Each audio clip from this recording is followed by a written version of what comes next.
প্রতিদিন একঘেয়ে ঝোল ডাল দিয়ে ভাত খেতে খেতে দুপুরবেলা বিরক্ত হয়ে গেছো? তাহলে আজকের লাঞ্চ তো নিশ্চয়ই হয়েই গেছে। কালকের লাঞ্চে এই রেসিপিটা অবশ্যই রাখতে পারো। ট্রাই করে দেখো, আমার মনে হয় খুব ভালো লাগবে। গাঁটি কচু কিনে নিয়ে এসে একদম পাতলা করে চাকচাক করে কেটে নেবে। তারপর দিয়ে নুন, হলুদ, লঙ্কার গুঁড়ো আর এক টুকরো লেবু রস দিয়ে ভালো করে মাখিয়ে নেবে। এখন বর্ষার দিনের কচু তো, সেই জন্যই বললাম। তারপর একটা ফ্রাইং প্যানে সর্ষের তেল দিয়ে সেই কচুগুলোকে পেতে দিয়ে দিয়ে সুন্দর করে লাল লাল করে ভেজে নেবে। বেশিক্ষণ সময় লাগবে না, তেলও বেশিক্ষণ লাগবে না। এক লট আমার ভাজা হয়ে গেল। এরপর আবার সেকেন্ড লটের ভাজাটা আমি আবার বসাবো।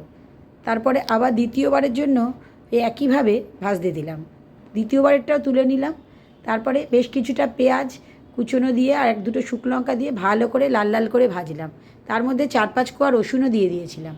তারপর লাল লাল করে পেঁয়াজ ভাজা হয়ে গেলে আবারও ওই কচুগুলোকে দিয়ে দিলাম। আরও বেশ কিছুক্ষণ আরও লাল লাল করে ভাজলাম। ভেজে তারপরে তুলে নিলাম। একটু ঠান্ডা হয়ে যাওয়ার পর হাত দিয়ে ভালো করে যতটা সম্ভব চটকানোর, মানে ভর্তা বানানোর ইচ্ছে আমার এটা দিয়ে। পুরো একেবারে মিহি কিন্তু এটা হবে না, একটু গোটা গোটা থাকবে। কিন্তু যতই একটু গোটা গোটা থাকুক, খেতে হয়েছিল অসম্ভব সুন্দর। আমার তো আজকে খাওয়া হয়ে গেছে এই দিয়ে ভাত। আমি আর অন্য কোনো পদ নিইনি, এটা দিয়েই পুরোটা খেয়েছি। আগামীকাল তোমাদের পালা। আগামীকাল তোমরা খেয়ে আমাকে কমেন্ট করে বলো কেমন হলো।